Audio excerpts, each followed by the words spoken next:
এমন কিছু গুণ আছে যেগুলো একজন নারীর মাঝে থাকলে আল্লাহ তাআলা তাকে ভালোবাসেন, রহমত দান করেন এবং তার জন্য জান্নাত প্রস্তুত করেন। চলো আজ আমরা জানব সেই 10 ধরনের নারীর কথা যাদের আল্লাহ খুব ভালোবাসেন। 1. নামাজি নারী। কোরআন পাকে বর্ণিত আছে, নিশ্চয়ই মুমিনরা সফল হয়েছে যারা তাদের নামাজে খুশু করে। সূরা মুমিনুন 2:1।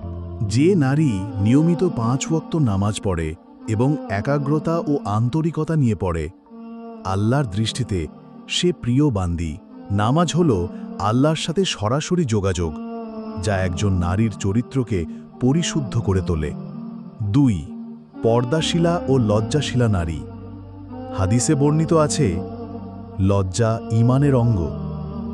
যে নারী নিজের পর্দা রক্ষা করে এবং শালীনতা বজায় রাখে, তার ভিতরে ঈমানের সৌন্দর্য ফুটে ওঠে। এমন নারীদের আল্লাহ ভালোবাসেন, কারণ তারা নিজের চরিত্রকে ফিতনা থেকে রক্ষা করে। 3. স্বামীর অনুগত ও দায়িত্বশীলা স্ত্রী। হাদিসে বর্ণিত আছে, যে নারীর নামাজ পড়ে, রমজানের রোজা রাখে, সতীত্ব রক্ষা করে ও স্বামীর সন্তুষ্টি অর্জন করে, সে জান্নাতে প্রবেশ করবে। সহিহ মুসলিম।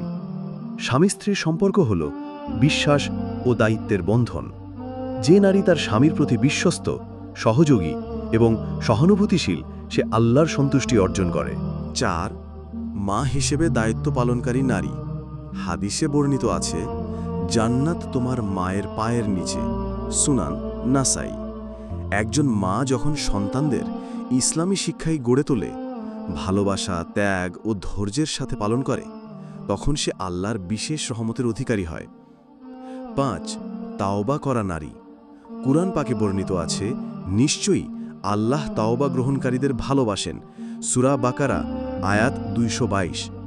মানুষ ভুল করবেই, কিন্তু যে নারী আল্লাহর কাছে ফিরে আসে, কান্নাকাটি করে, গুনাহ থেকে ফিরে আসে, আল্লাহ তাকে ভালোবাসেন, ক্ষমা করে দেন এবং তার রহমতের ছায়ায় স্থান দেন।